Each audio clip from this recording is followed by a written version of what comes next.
You fought well yesterday. Your style is unorthodox.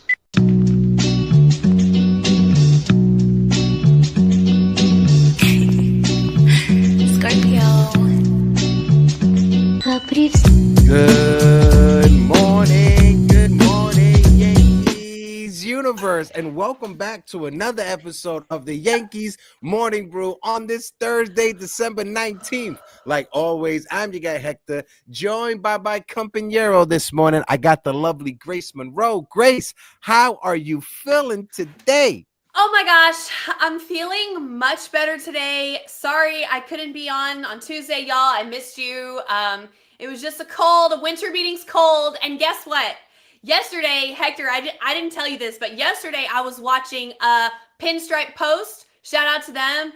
Joel Sherman. Hey. I love his takes. I think he's so smart, intelligent. I just love Joel Sherman content. And I'm watching Pinstripe Post. Sorry, I'm still a little hoarse.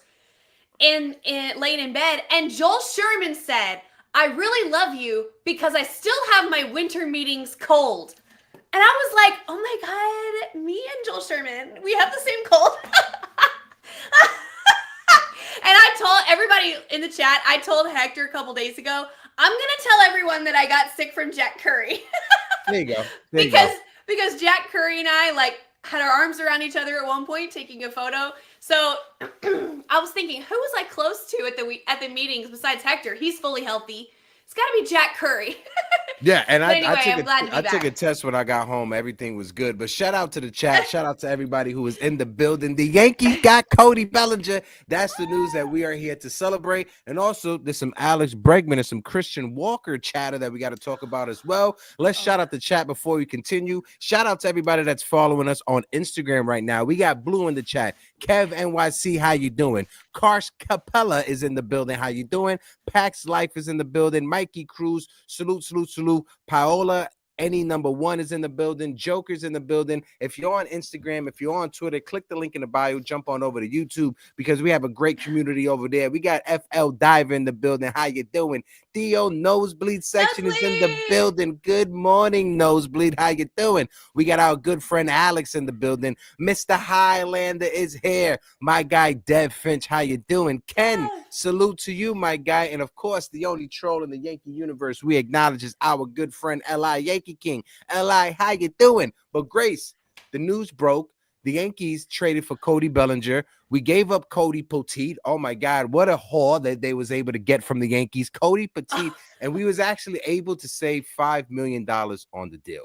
And that's something that I talked about on Tuesday's show, right? If the Yankees were willing to pay Anthony Rizzo $18 million for his production last year, what are stopping you guys from paying Cody Bellinger $27.5? They was able to get $5 million saved off, and Cody Bellinger will be making $22.5 million this season. Grace, what's your thoughts? Folks in the chat, let us know how you're doing.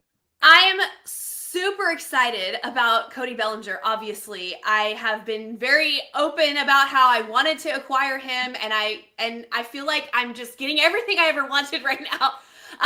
But I want to say that there hasn't been a trade yet or an acquisition yet in this offseason that I wouldn't give Brian Cashman an A. Now, I'm not saying that the offseason as a whole is an A quite yet, but each trade, if you look at it individually, or each acquisition, if you look at it individually, it's an A. Hi, Daniel. So, I mean, getting Cody Bellinger for Cody Poteet, in what universe? In what universe would anyone have predicted that we would have got that done? Plus, getting $5 million off the salary should he enact the player option next year. I mean, it is an absolute win for the Yankees. Money is a commodity that we have. The Cubs have money too, but for some reason they don't want to spend it. I don't know what's going on there. But when I was looking up, when I made the little short for our channel, I was looking up all of Cody Bellinger's awards. Y'all. I know he's been in the National League, so maybe we haven't truly grasped the spans of his career so far. But he's only 29 years old. He won't be 30 until like July. I think, or somewhere around there. But this is a former MVP, former Rookie of the Year, multiple-time Gold Glove Award winner, multiple-time Silver Slugger Award winner, and World Series champion that we got in exchange for Cody Poteet. Like, Cashman is Cashmaning. Okay? So it's a win. It's very exciting. It works perfectly in our plan this year because it gives us flexibility at not only any outfield position, including left field, which has been a place that we have struggled to fill for years, but he also can play a solid first base. Yeah.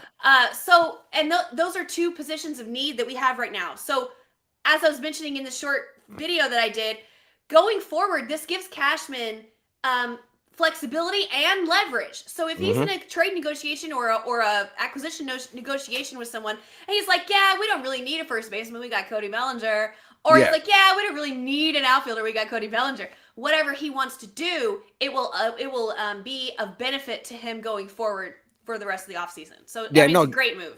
No, definitely. It puts Brian Cashman in the driving seat when it comes to whatever conversation, whether it's a trade, whether it's free agency with Alex Bregman or with Christian Walker at first base. There's a lot of options left for Brian Cashman. And I said it yesterday on a TikTok video that I dropped. If you aren't following Uptown Sports, make sure you guys follow us on TikTok. But I said it, Brian Bartholomew Cashman has been cooking this offseason ever since losing out on Juan Soto. And it's been a solid pivot, right? I'm not going to give the offseason a grade, right? Because we did lose out on a generational talent in Juan Soto. I'm not going to just let that slip by. But adding Max Fried, who is at the top of your rotation behind Garrett Cole, adding Devin Williams, an all-star closer at the back end of your bullpen, adding Cody Bellinger, who is a versatile defender. You could put him in the outfield or put him at first base. He would give you gold glove defense if he is healthy. The key, if he is healthy, when you look at the trades that the Yankees did, right, especially Devin Williams, they were able to get Devin Williams, and when you was hearing Devin Williams say, "Oh, I thought I was getting traded to the Dodgers,"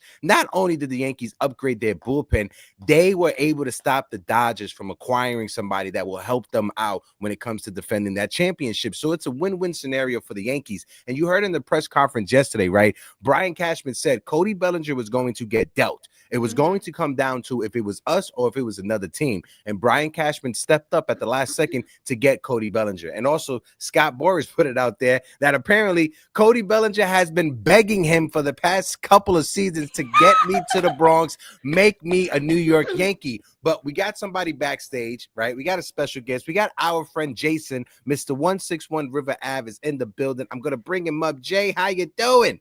Good. What's going on, everybody? How you guys doing? Hi, Jason. Doing good. Here on the conversation, we're talking Cody Bellinger. We're talking Alex Bregman, Christian Walker. Jay, I want to get your thoughts real quick on the Bregman trade. We haven't had time to have a convo on it, but what's your thoughts, folks in the chat? Hit the like button, hit the subscribe button, and drop your questions in the chat. Go ahead, Jay. What's your thoughts on Cody Bellinger? I think it's one of the Yankees' complaints and needs and the fans' biggest complaints was athleticism and versatility. He brings both of them, right? And he brings a lefty bat too. And he said yesterday, and they pointed this out, that you just put me in the field, I'll play wherever you want. That's the guy you want to be here, right? So, and he wants to be here, just like Max Fried. You got two guys that wanted to be here, coming here. So I think it's a little bit of a culture change, but for the good. I'm happy with the Bellinger trade. Yeah, and immediately, once it was announced, you saw Cody Bellinger post on his Instagram a picture of him already in a Yankees uniform, and Aaron Judge commented, "Finally," right? So you could tell that behind the scenes, this was a relationship that they was trying to work out for some time now.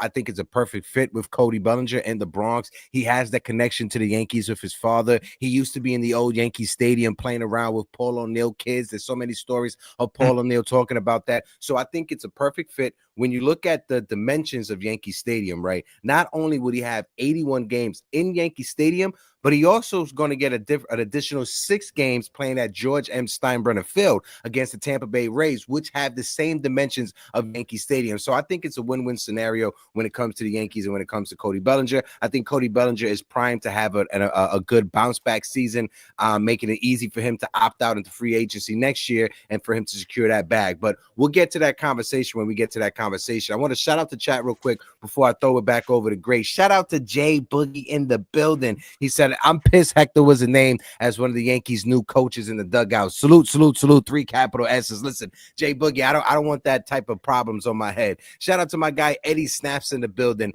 Mr. Highlander, how you doing? Rakaya Channel is in the building. Ken said the Yankees need to deal Marcus Stroman to another team. We still need 1 or 2 more left-handed relievers, a first baseman and a third baseman. And that's perfect that Ken brought it there to Marcus Stroman, because that's the conversation I wanted to have. When it comes to Marcus Stroman, he has $18 million that is on the books. Do you think it will be easy for the Yankees to ship him off to another team?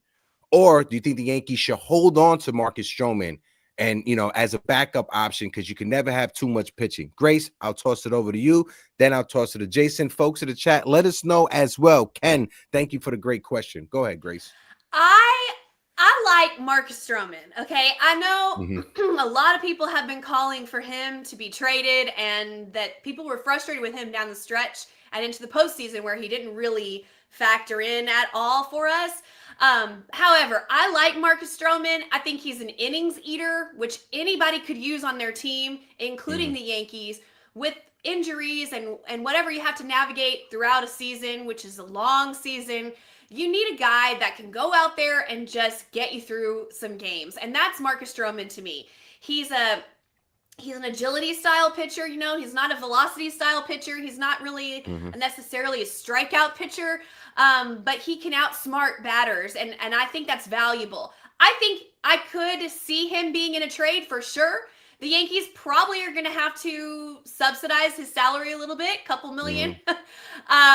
But I've been cooking up something, okay? And I'm glad Jason's on here because he knows what I'm about to bring up. He knows what I'm about to bring up. Okay, so yesterday Hector, do you mind if I kind of segue the conversation? Go ahead. Do your thing, Grace. This is your show just as much as it's our show. Come on, Grace. What are we talking please. Here? Okay, so yesterday I'm on Twitter or X, whatever. And Julian brought up that the Rangers are kind of looking for trade partners. You know where I'm going with this? And they brought up Adolis Garcia. Okay, first of all, he's been my favorite Ranger for a few years because, y'all know I live in Texas. I'm surrounded by Rangers stuff all the time. He's been on my radar for years. But there's another guy, okay? And Jason knows who I'm going to say. His name is Josh Young. Josh Young. Not Josh Smith, okay? Josh Smith is great. Love Josh Smith. I would take Josh Smith as well. But I'm not talking about Josh Smith. I'm talking about Josh Young, okay? This is the third baseman for the Rangers. I mean, incredible power bat. He's been injured off and on. So his career so far has been a little bit bumpy with the Rangers. However, he's coming back healthy this season. He's not a free agent until 2029. 2029? Oh my God. I want him so bad. There is not anything I wouldn't give to get Josh Young. This is the only person that I would give up. Jason Dominguez, my boy. Y'all know he's my boy. No. Y'all know he's my boy. Y'all know. Wow. But I want Josh Young so bad, and the Rangers need pitching. So hear me out.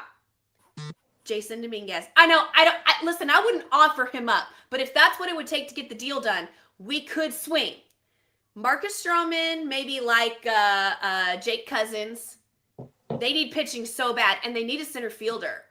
So Marcus Stroman, Jake Cousins, and maybe Jason Dominguez. I would have said Spencer Jones first, but if they were Jason Dominguez, I'd be all right, I want Nate Lowe and I want Josh Young. Do you even know how happy I would be? Y'all don't even know.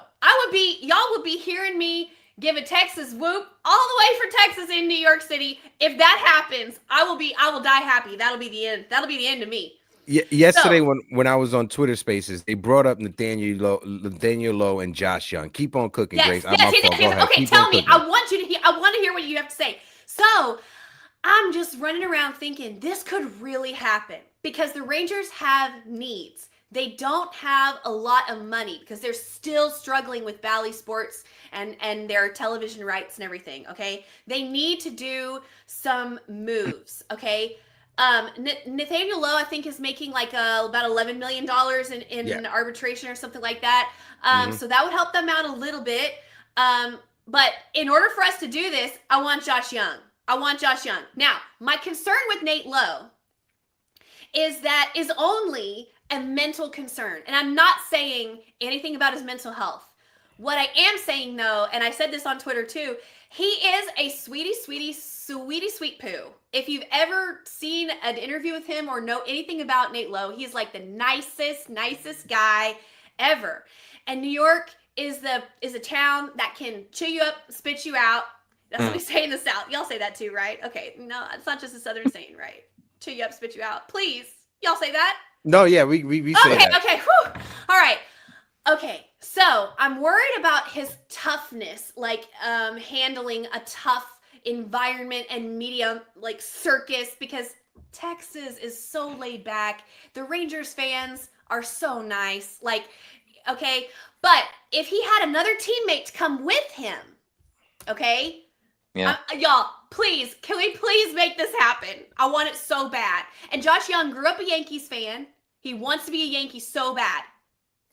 Now, I'll let you go, Jay, first before I go. Go ahead, bro. I was just going to say, to your point, too, the good thing about Nate Lowe is that he carries himself well. Sure guy. So he's not like going to come over here and be a knucklehead, because that's when the Hornets are going to be poking at him, right? True. I think he'd be fine if he struggles and they get at him, because he handles himself like a gentleman, right? So just like Stanton does, just like, Judge, just like Cole, like when you carry yourself well here, you deal with the Hornets' nest a little bit better.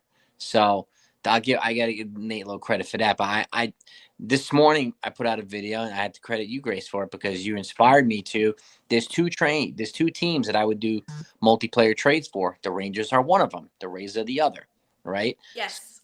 To address the two infield needs. And Young and Lowe was my Rangers duo. Really?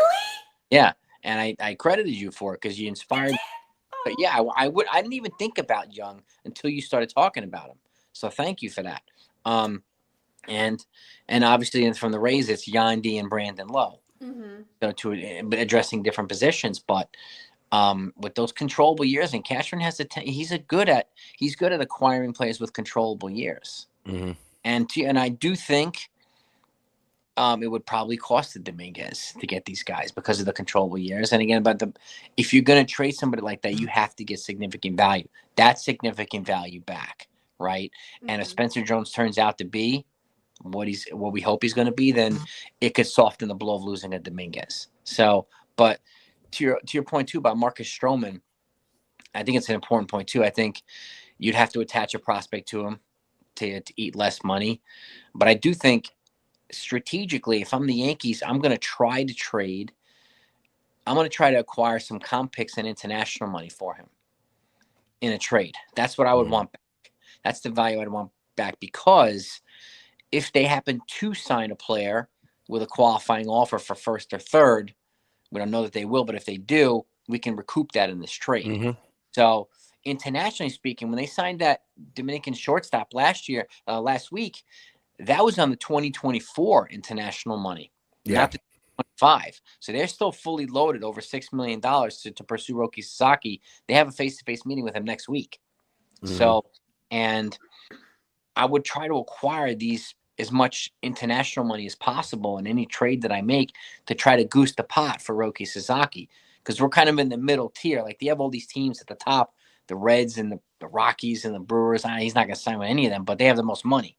And we can get to that point where we're at that level. I think it'd be a good idea. So strategically, if I'm going to move Stroman, it's probably going to be for something like that. Yeah, and to your point, right, that international play that the Yankees signed last week, if you guys haven't heard his story, Steven Romans, this is a kid that he was turned away from every organization because of his size. Like, if you go and watch his story and see the interview with him and his father and the story behind it, it's a very heartwarming story. I recommend that you guys go and find it. But to piggyback off of both of your points when it comes to that trade, Josh Young is a guy that Grace has been calling for since the middle of the season. Since the middle of last year, that's somebody that Grace has been calling for. So I want to give Grace her credits on that. If the Texas Rangers are trying to pseudo rebuild and pseudo try to, like, you know, hit that, like, okay, we got some pieces that we have to move, I can't see Josh Young being included in the trade if they're trying to get off of some money, right? When you look at it, I think they acquired Jake Berger from the Marlins. So I think the expandable piece is Nathaniel Lowe. Nathaniel Lowe is expendable when it comes to the Texas Rangers because they just brought in Jake Berger. I'm not sure how willing they are to give up Josh Young, right? Just because you mentioned his controllable years, you mentioned how cheap he is. So if this is an organization that is trying to revitalize the books, keeping a young piece like Josh Young, it's a good way to go. Now, again, if they're willing to trade because they're trying to get off of some money and the Yankees have to eat some money, give up some prospects, yeah, you're going to entertain it. But if it comes down, if I had to put a bet down on it, I'm still 50-50. I'm not sure if they'll trade Josh Young or anything like that. But if it's a way for us to get Nathaniel Lowe, I'm all for it. If we could get Josh Young back in return and we got to give up Jason Dominguez or Spencer Jones, that's a conversation to have because Josh Young is still young and he will help us at third base. Go ahead, Jay, my fault. I was just going to say, to your point, too, would it make sense to add Roderick Arias and Ben Rice in the trade? You're taking a third base and a first base. We're going to give you one back at each position. Now, if we could keep Jason Dominguez, but we have to give up Roderick Arias and Ben Rice, I'm doing that. If we could keep Jason Dominguez, but we give up Roderick Arias, we give up Ben Rice, we have to give up Chase Hampton as well, Will Warren, because that's starting pitching prospects. We have to give that up. We give that up. Sign me up. I'll take that trade 10 every day out the week. If we could keep Jason Dominguez, send them Will Warren, send them Chase Hampton, send them Ben Rice, send them Roderick Arias, and if you want to send them Clark Schmidt as well, who is a major league or who is a major league ready starting pitcher who is young, you send them Clark Schmidt, and we keep Marcus Stroman. We keep Marcus Stroman as our insurance because we're giving up Clark Schmidt. That's 5 players in a return for 2. One in Nathaniel Lowe, who's your first baseman, who could give you Gold Glove first base, who has the swing built for Yankee Stadium, and another one is Josh Young, a third baseman of the future, locked in for the next 4 to 6 years. That's a solid. That's a solid return. And I'm sorry, Grace, if I could just say this, with all the trades that they've made, they have not given up a single top prospect yet. No.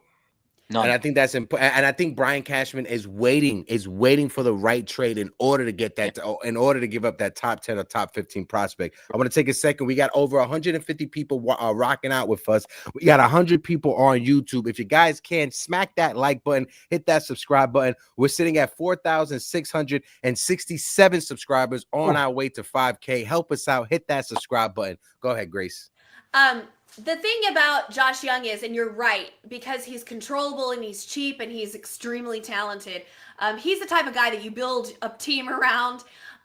He's a piece that you hold on to for sure. But if that's what it's going to take to get the deal done, then we would have to sweeten the pot, right? Because it's like, if you want us to take on the salary of Adolis Garcia, who I believe is definitely their highest paid offensive player.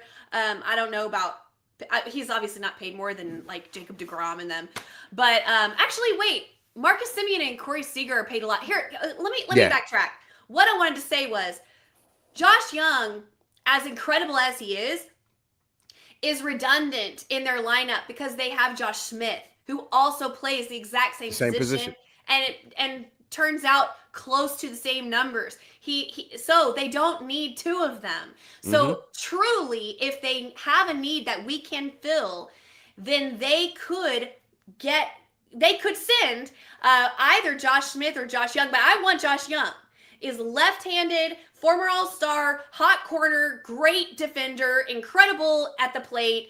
I mean, discipline, super powerful, like amazing. I want that bat in my lineup. I want power from the hot corner. I want an A-Rod type of swing at third base. That's what I want. That's why I want Josh Young. And he wants to be a Yankee, which means so much going to the point of, can you handle New York? Well, if you grew up wanting to be a Yankee, like Cody Bellinger, and just telling your agent, hey, call the Yankees. I want to be a Yankee. That means something to me. And that means something to the fans. Yeah. It goes a long way.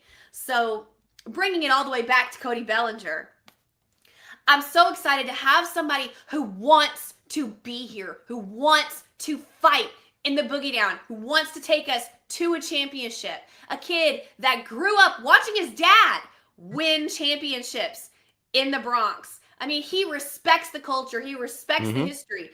What did we hear from Max Fried yesterday that we all loved so much? The pictures of him in Monument Park. Him talking about how amazing it was when the Yankees call, you listen. That's a quote. Yeah. When the Yankees call, you sit up and listen. That's what we need. We need more of that. Also, too, I just want to say, I want to point something out. Jason, I'll toss it over to you to get your thoughts on this. I'm not sure if you guys saw this, right? Again, you Met fans out there, for those of you guys that celebrate this offseason because you guys got the big fish in Juan Soto, right? But for you guys to constantly jump in the comment section for every Yankee move, like we've known that the Yankees are part of their tradition of bringing in a free agent. If that free agent has a wife, if that free agent has a mother who's alive, if they're at the press conference, what do the Yankees do? They give them flowers. They give them roses, bouquet, beautiful roses. This happened with Jacoby Ellsbury's wife. This happened with Garrett Cole's wife, Mike Bucina's wife, CC Sabat. This has been a tradition from the Yankees. So to see some Met fans, shout out to Cheesy Soul Cakes. He's not the Met fan I'm talking about. To see some Met fans saying, "Oh wow, look at the Yankees. They really took losing Juan Soto hard because look at the flowers they give it to Max Fried wife." This is a tradition that the Yankees do. And again, like I said, shout out to my guy Cheesy Soul Cakes. He's the besides my mom, Cheesy Soul Cakes is the only Met fan that I would kill somebody for. So shout out to my guy Cheesy Soul Cakes who is in the building. But no, talking back on the Max Fried signing, right? And Grace, you said it perfectly. Having guys that want to be a part of your team, and Brian Cashman said that, and he's being a little shady too. Having guys that want to be here is important, right? So when you have guys, yes, the money goes a long way, but having guys like Cody Bellinger, who grew up in the Yankees locker room, who grew up in Yankees culture, who was in the Little League World Series because of it, he got that tutelage from his father. That goes a long way. Having a guy like Max Fried, who has won a World Series already with the Atlanta Braves, coming from a winning organization, choosing the New York Yankees. Yes, he got the money, but at the same time, you heard him saying that this is where he wanted to be. Those three words: prepare, win, preparation. That was key. That was key, and that's something that us Yankee fans, we want to see from our players. Yes, you're going to get paid when you come over to the New York Yankees, but show us that you want to be here. Show us that you care the same way that we all care, because we go to these games. There are 81 games at Yankee Stadium. Majority of us, we go to majority of those games. I know last year I went to about like 30-something games at Yankee Stadium. I look forward to this upcoming season to go into a lot more games at Yankee Stadium, right? So I think it's a good signing. I think Brian Cashman is still cooking, and you heard him. His message to Yankee fans yesterday, I put it on the thumbnail of this video, and I'm gonna bring it back up. Brian Cashman message to Yankee fans: we're getting after it. Our intention is to find a way to get back to the World Series. To stay tuned. So Jay, I'll toss it over to you. With Alex Bregman and Christian Walker still out there, we know where the Yankees sit when it comes to the money. I think they're around like 280 with the luxury tax penalties. So that gives the Yankees about like 10 to 15 million. If they could move off Marcus Stroman, that adds an extra 18 million. So Jay, I want to throw it over to you. Give us your game plan. Where do you think the Yankees go with free agents, with Bregman, Christian Walker, or do you think they stand pat and they go out and they add a piece via a trade? What's your thoughts, Jay? I think sequentially, I think they're going to try the trade route until they find out where Roki Sasaki's going. Period. Because then they don't have to worry about forfeiting draft picks and international money, because he's the international guy that's going to get all the money. So he's the guy that's going to get the whole bag, right? If you can get him, and I do think they have a decent chance of getting him. I think sequentially that's going to be the way that it goes right now. And then at that point, they'll consider Christian Walker. He's probably the most logical fit at first base if they go down the free agent route. I prefer him over Pete Alonso. But Bregman, I don't think they'll do both. I think they'll do one of them. Christian Walker, probably Christian Walker, but you never know. I mean, Bregman's clutch. He's got ice in his veins, so yeah. Too. But going back to your point too, talking about the Mets, and like they have nothing better to do than to troll Yankees and Yankee fans and stuff like that. This whole little brother syndrome, whatever they call it, they're the ones that are talking about it, not us. Yeah, it's kind of crazy, right? So if you don't want to be treated like the little brother, stop acting like it.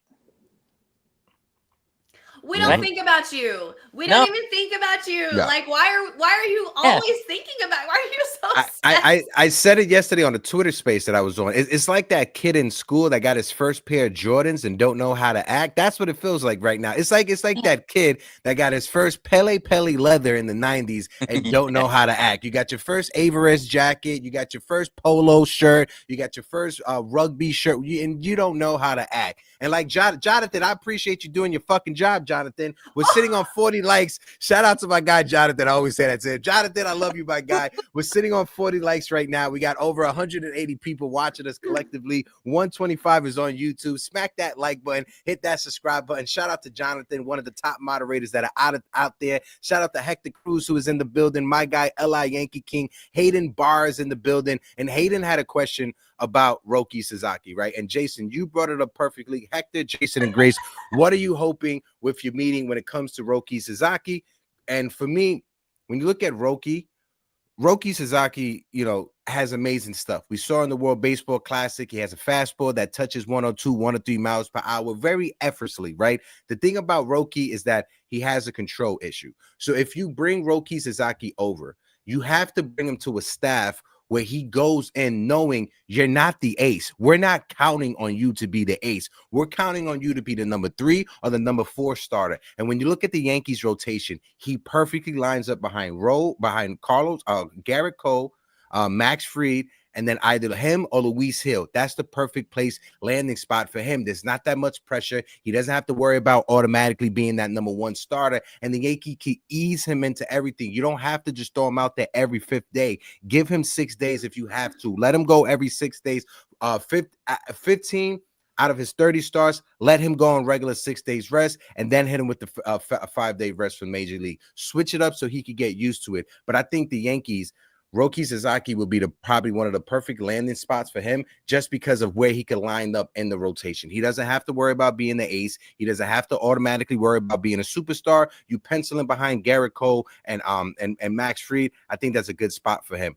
I don't think it'll be the Dodgers just because of all the collusion that's going on, all the rumors that it's a secret handshake. I think that was one thing that his agent at the winter meetings wanted to address. There's no secret handshake. So to get away from all the allegations, I think the Dodgers are close. I don't think he's going with the Dodgers. If I had to choose, it'll be the Mariners, it'll be the San Diego Padres, and then hopefully the New York Yankees. Grace, what's your thoughts on that? And then toss it over to Jay as well. I haven't even let my heart open up to Sasaki because I just thought there's no way it's gonna happen. I'm not a negative person. I'm like a really upbeat, like a positive person. But for some reason, I just never thought that it was truly feasible or possible that he would come to New York. But the other day, sorry, y'all, I'm still a little sick.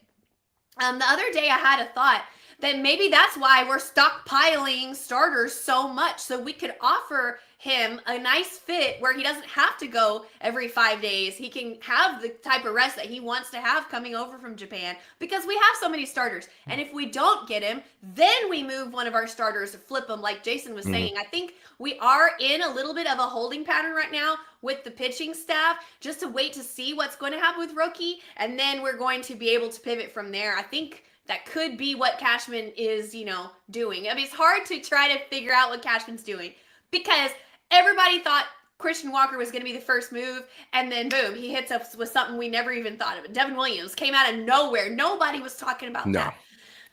Sorry, y'all. I'm so sorry. I was sick earlier this week, if you don't know. You good, Grace. You good. I apologize. Look, like Cheesy Soulcase says, speedy recovery, Grace. Thank you. Sorry. I think to Grace's point too, which is good. That's a good point. I think a lot of this stuff, once they found out that Roki Sasaki was possible, then they put the brakes on qualifying all for free agents. Right? Once they found out they secured a meeting with him and all that stuff, they kind of navigated the trade route, and they're going to continue to do that until he figure out where he's going to go. And again, he has until January 15th, right? Make his decision. So we got about 3 weeks or something like that. So to wait, and so he'll get courted by his teams and so on and so forth. And then we'll know by then. And I don't think all of these guys are going to be signed by then anyway. So there'll still be a lot of guys that it'll be somebody that Brian Castro will trade for. But at the very least, Marcus Stroman can be a security blanket too. You can still have Max Fried to push Rodon back to push him back, right? And if you have Roki Sasaki, and then it makes it easier to move Hill or Schmidt in a trade for. So they have that, and I hope that people would consider this. I would not hesitate to start him in the bullpen and bring him up Michael King style, transition him into a starter. He is only for 110 innings twice in his career. He does not have the body of work that Yamamoto had, that Tanaka had. So coming over, I don't want to throw him to the wolves right there because 6 days a week and once every 6 days in Japan is different than once every 5 days. It's a transition, different ball and everything. It's a different transition. And like Tanaka, he had a torn UCL his first season here. He didn't need Tommy John. I was shocked and I was relieved, but I don't want something like that to happen to Roki, which is why I would not hesitate to ease him in. Yeah, no, that's a great point, Jason. And when you bring up the international signing money, and that's why when you look at Christian Walker, when you look at Alex Bregman, they're attached to qualifying offers. I think Roki Sasaki, he signs somewhere first before any of those two players sign, right? Because teams are waiting to see what happens with Roki before they're willing to lose their international signing money. Even if it's a team like, I'm just throwing a random team out there, the Minnesota Twins. The Minnesota Twins, they understand that they are out the bidding when it comes to Roki Sasaki, but they're still going to wait and see before they're just willing to just throw. They're going to still put their bid in because you never know what happens, and they're going to sit back and wait and see where Roki goes before they're just willing to just dump all their international free agent money when it comes to a qualifying offer, right? And a team that I would say to be on the lookout when it comes to possibly signing Christian Walker is the Minnesota Twins, because the Minnesota Twins had Carlos Santana this past season. We've seen the Minnesota Twins' willingness to spend some type of money. This is two scenarios that I can see happen right now, right? Roki Sasaki signs with whatever team. I can see the Minnesota Twins signing Christian Walker, and then the Minnesota Twins are going to trade Carlos Correa to the New York Mets. That's the scenario that I see happening. I see Carlos Correa possibility going to the Mets. If they can't work out a deal with Alex Bregman, I can see Carlos Correa going to the Mets with the Minnesota Twins eating some of that money. The Mets almost signed Carlos Correa a couple of seasons ago before his physicals made them bow down when Steve Cohen first became owner of the Mets. So I can see Carlos Correa going to the Mets. I'm just throwing that out there right now. They can move him over to third base. He could be next to Francisco Lindor. He has the power for that stadium. I can see that being their next move. Interesting take. I would be shocked if that happened, because that would be, well, my initial reaction is that would be a PR nightmare for the Mets, because they could have had him the whole time. If the trade is successful and he comes over and he does well, then Steve Cohen is going to be a villain, because you could have had him the whole time and you held up for some non-issue health exam that clearly was not a problem. And, I don't know, but who knows? Maybe, who knows? I don't know. I don't want Correa. I know a lot of people want Correa. I don't want Correa, and I don't want Bregman. And I'll tell you why. 2017. And yes, I'm not over it yet. And no, I never will be over it. I don't care. Let me tell you something else. If Bregman, if Bregman was good enough, I wouldn't care. If Correa was good enough, I wouldn't care. But they're not the players like Juan Soto type players or Aaron Judge type players, Shohei Ohtani type players, to where I don't care about the cheating. I still care, okay? So if one of them gets added to the team, I will deal with it. I will make my peace, and I will cheer for the New York Yankees, okay? But until that day happens, I don't want him, okay? You can mark me down. You can put me on the record, okay?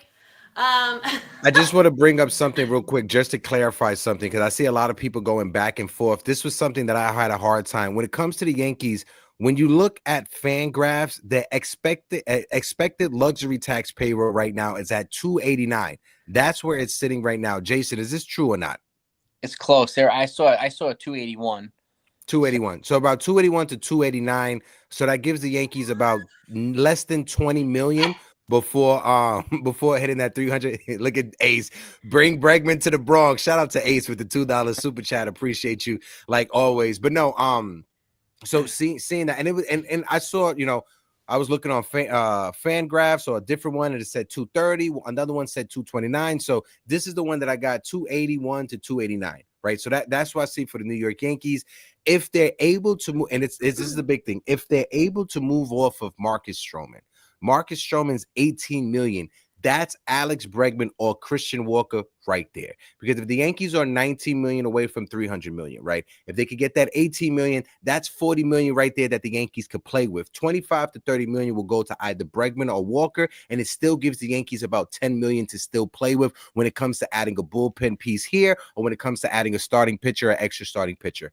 That's something that I think Brian Cashman has to investigate when it comes to getting off of Marcus Stroman. It's all going to come down to who's going to want to trade for that money. And I'm not sure if there's a team out there that's going to be willing to eat that money. When you look at what he could give you on paper, 150 innings for $18 million, that's what the market is for a starting pitcher. I just don't know what is the team out there that would trade for him. What's your thoughts on that, Jay? And folks in the chat, let us know as well. Any other trades that you guys see before we do a roll call? Go ahead, Jay. The Tigers need pitching, so I can see them potentially adding him. Maybe another team or two. I could see him over to the National League as well. Obviously, the Yankees would have to either eat money or give a good prospect to move him. That just goes because you're right. I mean, and they've already moved Nestor Cortez. So if you move Stroman too, you've given up 300 innings.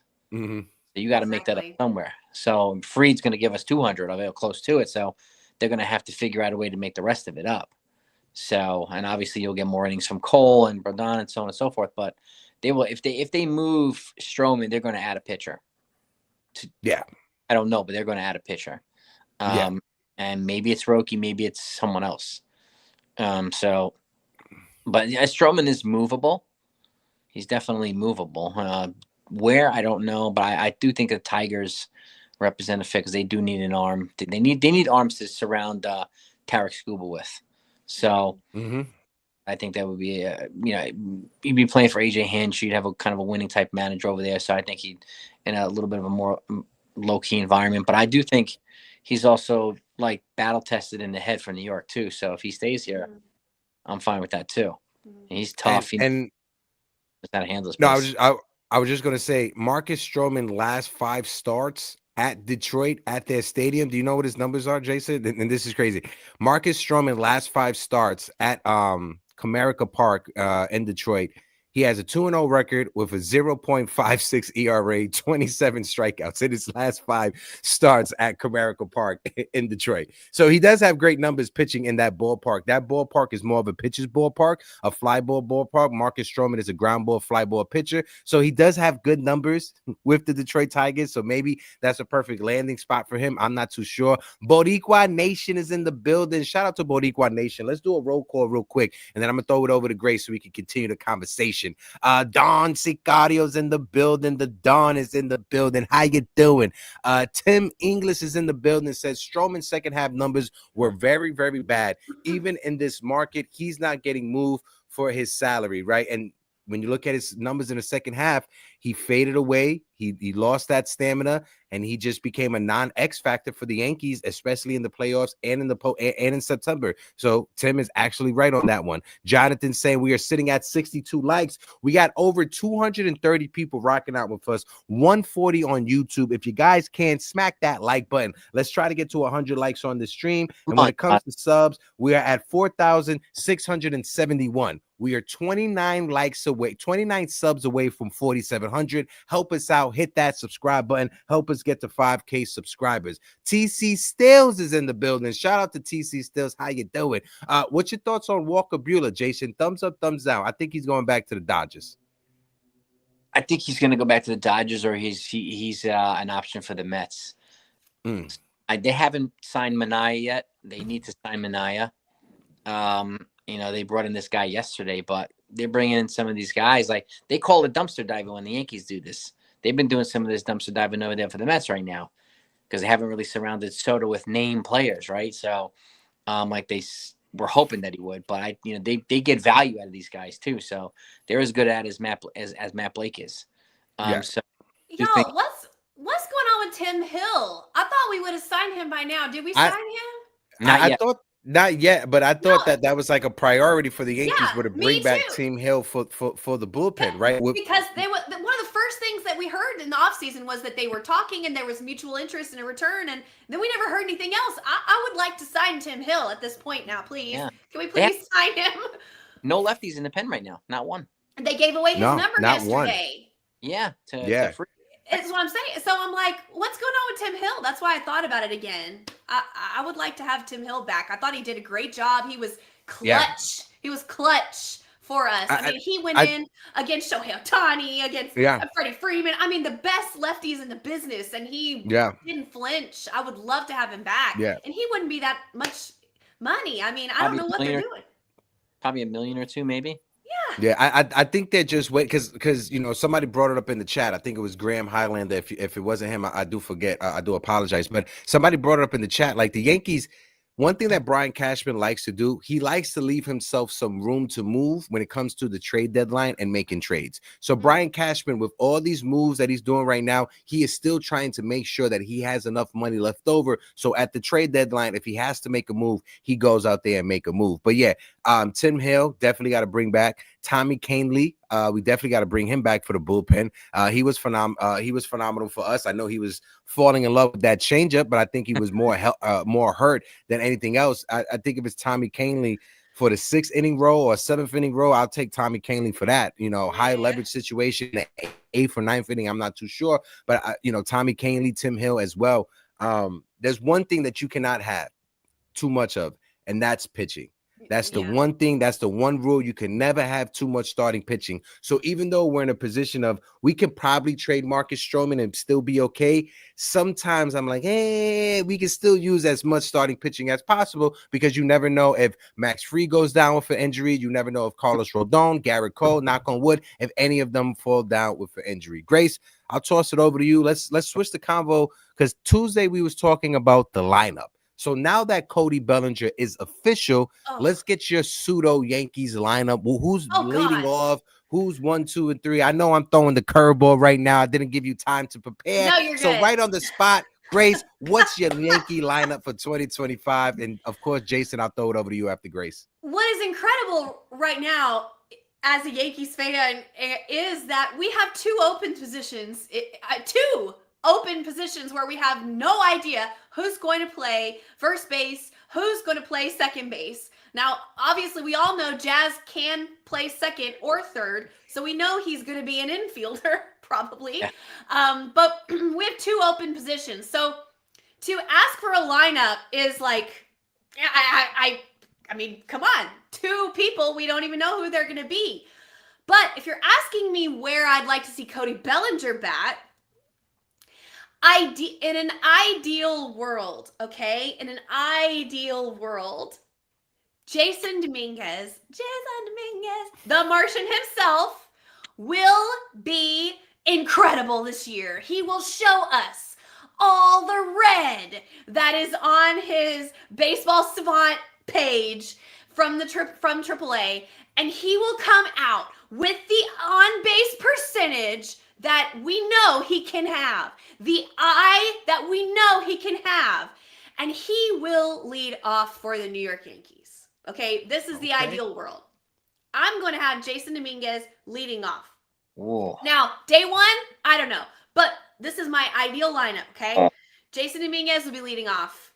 Lefty, incredible on base, works at bats, gets on base, and then he's good on the base path as well. Then I'm going to have Aaron Judge behind him, just so I can have left, right? So I'm going to have left, right. Then behind Aaron Judge, I'm going to have Cody Bellinger. Why? Because behind Cody Bellinger, I'm going to have Giancarlo Stanton, okay? So Cody Bellinger has pop, but he's more of a contact bat, right? But he is going to have that lefty power behind Aaron Judge. Then Giancarlo is going to protect him. So it'll be Jason, Aaron Judge, Cody Bellinger, Giancarlo Stanton. That'd be my top 4 as of right now. Now, I don't know who we're going to get. If we get Yandy Diaz or if we get, Nate Lowe, somebody like that, obviously they're going to be in the top of the lineup. Either one of those guys. Christian Walker probably also and probably up there in the top. So obviously we don't know who we're going to have, but if it was just based on who we have today, then that's what I would do, probably. Ooh. Okay. What I about know. you, Am I Jay? crazy?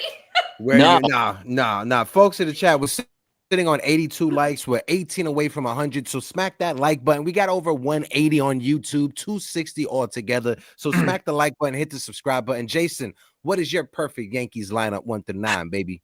I'm with Grace too with Jason Dominguez. I think he's got a good shot at being a leadoff hitter. Now, when it comes to Cody Bellinger, the way I'm thinking about it is right now, without having filled these 2 spots, I'm having him bat 4th in between Judge and Stanton. But if you bring somebody that's brings a little bit more of a power element to first base, let's just say if it's Christian Walker or one of these guys, then I'm moving Bellinger to 2nd and putting the first baseman in between them. Okay. Oh, okay. Where's Judge? Judge is batting 3rd. Okay. He bats 3rd. So he's the best hitter on this team. That's why I'm going to bat him number 3. So old school. I like it. And it would be Bellinger then, and then Judge, and then let's just say it's Josh Naylor, right? Josh Naylor and Giancarlo Stanton. Now that's hell 1 through 5. Yeah. We haven't included Austin Wells. We haven't included Jazz yet. There's 3 more right there. Now the lineup is deep. Yes, I love it. I like Bellinger's maneuverability because I think he can move him up and down the lineup in the 2 or the 4 spot. If you bring more power guy, and I think he should be a lefty hitter at first base. That way it's righty lefty. So I like Lowe, I like Naylor, but I wouldn't complain if they got Yandy or anything like that. So just that's how I would do it. And then I would probably bat Jazz 6th, and then Volpe 7th, Austin Wells 8th, or something like that. Depending on. I love it. For me, with what we have, right, and then I'll include the player that I want the Yankees to have, right. It would be. Y'all made me go first, and you didn't. I didn't get to include my wish list, but okay, go ahead. No, I please. apologize. I'm so sorry. No. I'm so sorry. So I would say, for me, I agree with both of you guys at some point, and thank you, Jonathan. We're at 91 likes. We are at 93 right now. We're 7 away from 100. So smack that like button. I agree with you. At some point this season, I can see the Yankees having Jason Dominguez be the leadoff hitter at some point, right? To start the season, I don't know. And if all goes well, but opening day, right? For me, Jazz Chisholm is leading off opening day. Okay.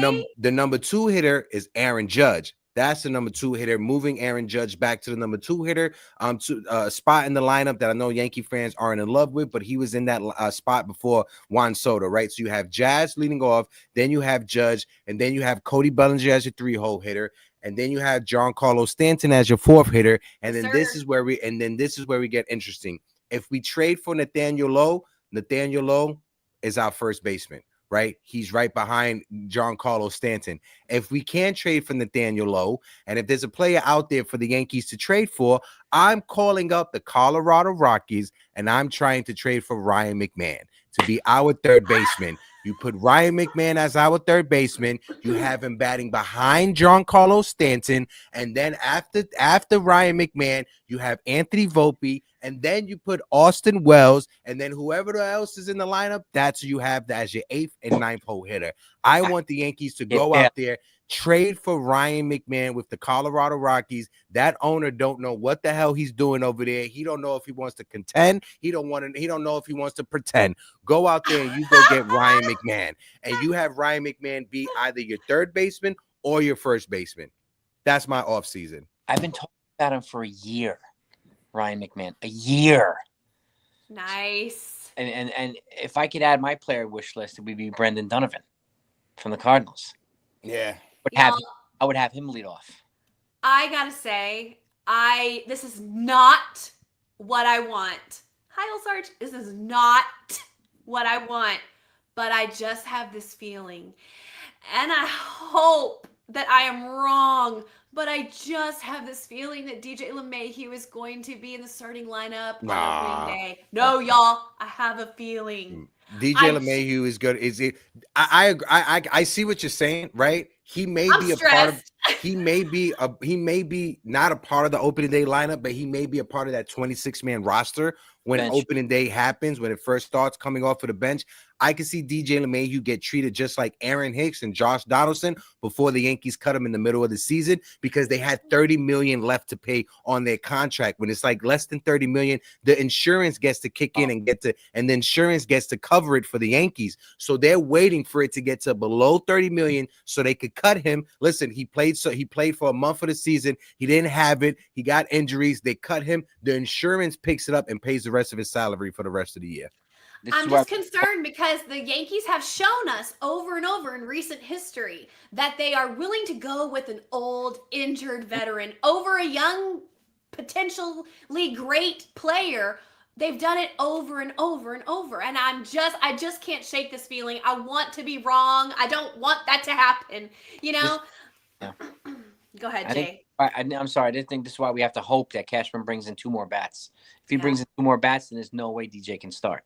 Yeah. No, yeah, and that's why I said Ryan. I see people saying, "Who's the first baseman?" I forgot to put this person in there. You trade for Ryan McMahon to be your third baseman, and since Alex Bregman wants 25-30 million, we're not locking 30 million into Alex Bregman. Ryan McMahon contract, what is it, like 18 million or something like that? You use 18 out of that 30 million for Ryan McMahon, and then you go out there and you add Carlos Santana to be your first baseman. He is a Gold Glove first baseman. He is up there in age. He's going to be cheaper. He'd probably be cheaper than what you paid Anthony Rizzo this past season. A Gold Glove first baseman. He has some pop. He's a switch hitter, and he could be a sneaky hitter if you have him as your 7th hitter in your lineup. Carlos Santana as your 7th hitter in the lineup, a switch hitter with that pop. I think that's a solid 1 through 9. You get 2 for 1. Yeah. 2 for 1. And don't forget, we always have Cody Bellinger as like a last minute, in case of emergency, break glass. We could have Cody Bellinger play first base. Grace, can I ask you a question, Grace? Where does Adolis Garcia play? I wish he would. He plays right field, but he plays all over the outfield. But he played center. He played center field. Yeah, he played center field in their World Series run, if I'm not mistaken. So I'm just because they had an injury, they had to call up Wyatt Langford. But yeah, he plays outfield. He's a Gold Glove outfielder. He's a great outfielder. So if they somehow got him instead of Josh Young in a trade, then they can move Bellinger to first then. And then Adolis Garcia can play the outfield. Absolutely, and that's what I was saying, because he makes a lot of money. So because they agreed in arbitration with him, they negotiated, and he makes a lot of money for the Rangers. So if they're trying to get rid of money, I could definitely see a scenario where they were like, take Adolis Garcia and then we'll talk. You know, because he had a down year last year. He used to bat really high in the order. Bruce Bochy doesn't mess around either. Bruce Bochy, he doesn't worry about people's feelings. No. You know, you come in and you're down in the lineup. You keep going down. So that's what happened to Simeon last year, and also Garcia. They both got moved down in the lineup. I think it was a World Series hangover to a certain degree. Adolis Garcia got injured in the postseason. He played through an injury as far as he could, and then he couldn't. And then he had some trouble getting back the next year. I feel like he will have a resurgent year this year. But he's a great player. He's a good clubhouse guy. You know, he's a Latin. Does he have trouble years? Who, Garcia? I think he's got 1 year. I'll look it up right now. He's got 1 or 2 years left, I think. Maybe 2020 after 2026 or something. Could be a valuable piece. Yeah, Adolis Garcia, his contract, he's making about. He has his final arbitration is next year, right? So his third arbitration level is next year. When he's 33, he'd be a free agent when he's 34 years old. So he's two years. Okay. But yeah, he has 2. He's a Hulk. He's like super athletic. He's huge. Yeah. Also, he was a late bloomer. Also, this was a guy that he didn't make his major league debut until he was about like 26 or 27, until he was like an everyday starter in the lineup. I want to shout out the chat real quick before we continue, because we got over 280 people rocking with us. We got 180 on YouTube. If you guys can, smack that like button, hit that subscribe button. We're sitting at 4,677 subscribers, 23 away from 47. So if you're not subscribed, help us out. Hit that subscribe button. Shout out to Ultra Cowboy fan who is in the building. How you doing? Salute to you. Jacob Petruzzi, my guy Jacob is in the building. Jacob, how you doing? Johnny S says the Yankees getting a first baseman and the second baseman. That's a priority right now when it comes to the New York Yankees. Absolutely. We got Justin in the building. Heathen Hawk is in the building. Shout out to Heathen Hawk. How you doing? And of course, the lovely girlfriend who says Uptown Sports TV chat guidelines. No hate speech or bullying will be tolerated. If you violate it, you will be kicked out of the chat. So basically, let's have ourselves a good conversation. Frankie Bagadonies is in the building. What about trading for Nathaniel Lowe and maybe signing a Yohan Moncado? This is the thing. Yohan is somebody that I always wanted the Yankees to get. When he was a top international prospect coming out of Cuba, I wanted the Yankees to go get him. You saw the potential of him a few seasons ago with the White Sox. He had a great season. Injuries is something that has been a real bug for him in his career. He can't stay healthy. If it's a low risk, high reward, if we could bring him in just as an option on low money, why not give him a spring training invite? I don't think I want to lock him in to big money in long years just because of his injury concerns. Grace, I saw you put your hand up. Go ahead. I'm sorry, I just have to say, I said Langford. I meant Evan Carter. They had an injury and they had to call up Evan Carter. I had to make sure. I feel like I have to defend my baseball knowledge and defend my. No, you're good, Grace. Evan Carter, Grace. Not Langford. Yeah, listen, Grace is one of the smartest baseball fans that is out there talking baseball. Hector Cruz just said, will get you everywhere. Hector Cruz says, is Soto hate speech allowed? Well, it depends. It depends what type of hate speech. No cursing, right? No slurs or anything like that. But if you want to say that you hope he stubs his toe on the way to the bathroom, go ahead. I hope he stubs his fucking toe. Shout out to Juan Soto. Go get your bat. Yandy Diaz is in the building. Did you hear what Susan said? Did you hear what Susan said on WFAN? What did Susan say? She said, okay, this is like a quote. It's really close. It might be a couple words off, but it was something like this. He's gone. Get over it. Let him have fun over there with Grimace or the purple whatever. Shout out to Susan. I'm like, Susan. Susan's the best. Shout out to Susan, man. She is really the best. When I met her and Meredith at Yankee Stadium, they were amazing. Great words of encouragement. Just like Jack Curry, Grace. The same way how Jack Curry was with us was the same way that Susan and Meredith was when I went and I spoke to them for the first time. So shout out to Jack Curry. Shout out to Susan. Shout out to Meredith. Shout out to Bob Lorenz. The people at the Yes Network. They do a great job over there. And when it comes to interacting with fans and meeting people, again, Jack Curry is a class act. I don't care what anybody says. Ain't no Jack Curry slander happening on my watch. I'm going to tell you that right now. But we got a few more minutes before we get ready to wrap things up. The holidays is next week, right? So we're going to take Tuesday off. We'll come back Thursday, the day after Thanksgiving. Day after Christmas, I should say Thanksgiving. I'm getting my months confused. But the day after Christmas. So I'm going to ask you guys, Christmas wish list. What do you want the Yankees to package up and put underneath your tweet by the time we come back from the next show on Thursday? Jace, I'll toss it over to you. So Grace, since we gave Grace the first shot when it comes to the lineup. So I'll toss it over to you, Jason. What's your Christmas gift? What do you want the Yankees to wrap up underneath your Christmas tree? I want them to trade for a lefty reliever or sign Tanner Scott for the bullpen. A lefty gun for the bullpen. A real big one. I don't want a gun. I want a rifle in a bullpen. I want an AR-15 in a bullpen.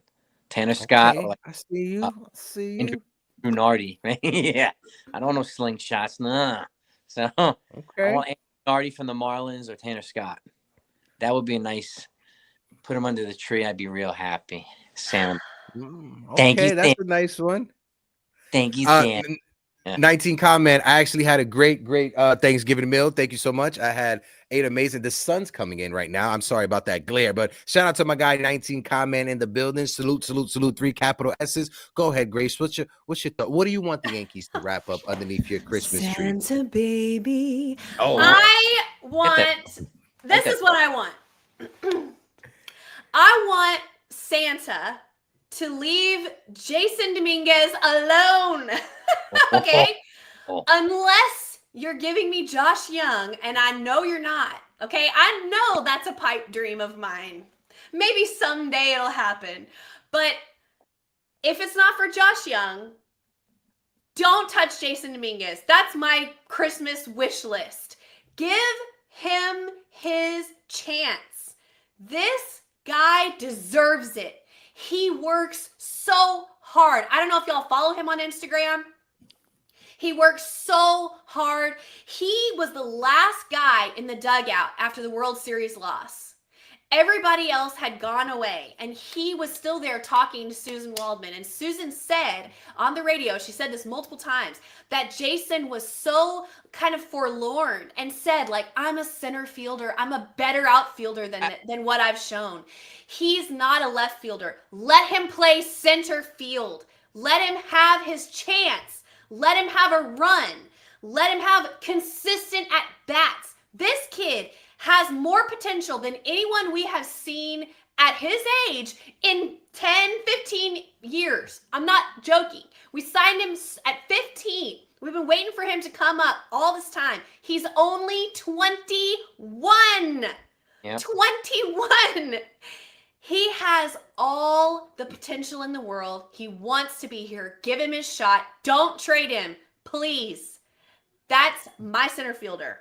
I was just to let you guys know real quick, Jay. When I was at the Yankees Media Day this past September, for Latino Hispanic media, we had an exclusive like questionnaire with Garrett Cole, with Aaron Judge, with Juan Soto as well. And one of the Dominican media outlets, they asked Juan Soto specifically about Jason Dominguez. And Juan Soto literally said that this kid has all the potential in the world to be a superstar. He has all the talent in the world. He has a great mind. He has a great head. He comes from a smart family. He comes from an amazing, loving family. So this is what Juan Soto was saying about Jason Dominguez. And I hope that Jason Dominguez can stay healthy this year so we can finally see the potential of the Martian in a 162-game season. Go ahead, Jay. I was just going to ask you too, Heck, because I thank you, Grace, for saying you would play him in center field, because that's where I would play him too. Where would you play Jason Dominguez, Heck? I would want to play Jason Dominguez in center field, right? This is something that I kept bringing up, right? Knowing his work ethic, right? At the end of the season, when I got the chance, and again, shout out to my boss Julio Pabon with Latino Sports for giving me a great opportunity, being able to go to Yankee Stadium and an extra couple hours before anybody else gets to walk in, work in media.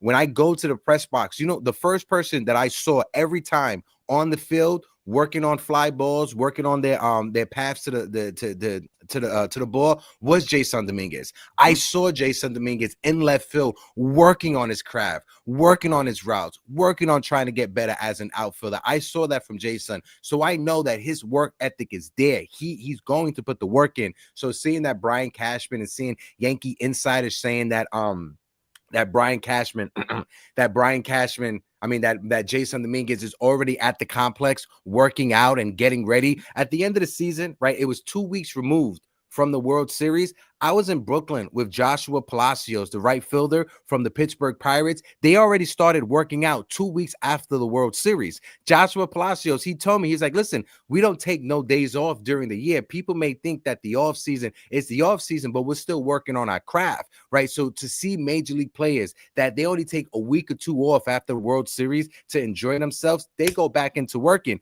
My friend Faris, who was up here, you guys remember Faris from Latino Sports, he was in the Bahamas with Jazz Chisholm, with Joshua Palacios at the home run derby that they had in the Bahamas out there, and he was behind the scenes with them while they was working on their craft. So Jazz Chisholm is putting in that work. A lot of guys are putting in that work. Hopefully, you know, this always leads to great numbers. My fault. Go ahead, Jay. I was just going to say to your point too, because to me, first of all, he came up as a natural center fielder, right?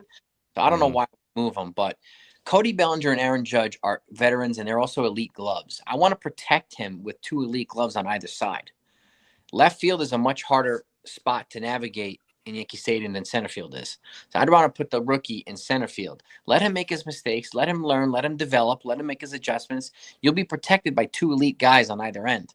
Because if you're in center field, you're protected by two guys. If you're a corner outfield guy, and then you have the wall. The wall is not, okay, no matter what you do. So Dominguez has to navigate the wall. That's why I think he's a better suited for center field with Bellinger and left. So I'm glad you both brought that up. Thank you. Yeah, no, I know. And if I had to choose, I would let Jason Dominguez be in center field for that point that you made. That's why I think, getting a guy like Teoscar Hernandez, who's not great defensively, and putting him in left field, I don't think that's a good option. I think that's bad for Jason Dominguez. Now you're putting more pressure on a rookie to clean up the mistakes of a veteran like a Teoscar Hernandez or like anybody else who's not good defensively out there. I wouldn't mind Tommy Pham. Right, if we get Cody Bellinger, put him at first base, you could put Tommy Pham in left field. Tommy Pham, he is a veteran that people respect. He is a veteran that he come. Look what happened. Look what he did with the Kansas City Royals last year. He was a part of that leadership group with Salvador Perez that helped get that young Royals team to the postseason. So adding a veteran like Tommy Pham, I'm not totally against Tommy Pham being added to this team, especially as a piece coming off the bench, being that replacement for Trent Grisham. Tommy Pham will give you more engagement and more energy than Trent Grisham will ever give you coming off the bench. He knows how to play. And Tommy Pham gives a damn. He gives a flying damn. That's the one thing Tommy Pham does. He gives a flying damn. Listen, you like that Southern? You like that Southern slang I just put out there, Grace? Hector, you're really cooking with grease. But yeah, I like Tommy Pham a lot. If we had him in the outfield, we can move Cody to first, right? Yeah. And then maybe just address like a third base, move Jazz to second. Now we're really talking, right? Yeah. But give Jason his chance. It wasn't. I'm gonna say this. It wasn't necessarily Cashman's fault last year because he got that oblique injury, right? He had the Tommy John. And we all expected him to come back in the summer. And then he couldn't. By the time he healed from that, we were in the stretch and we were in a pennant race with the Orioles. And we didn't have 2, 3, 4 games to give there at the end in order to secure first place.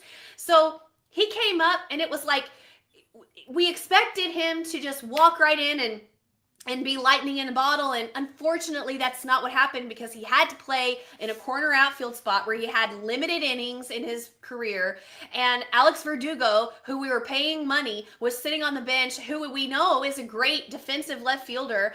And we just couldn't afford to allow Jason Dominguez the road to figure it out at that time. The timing didn't work out for him last year, unfortunately. Now, we still used his base running ability. We still used him a little bit, right?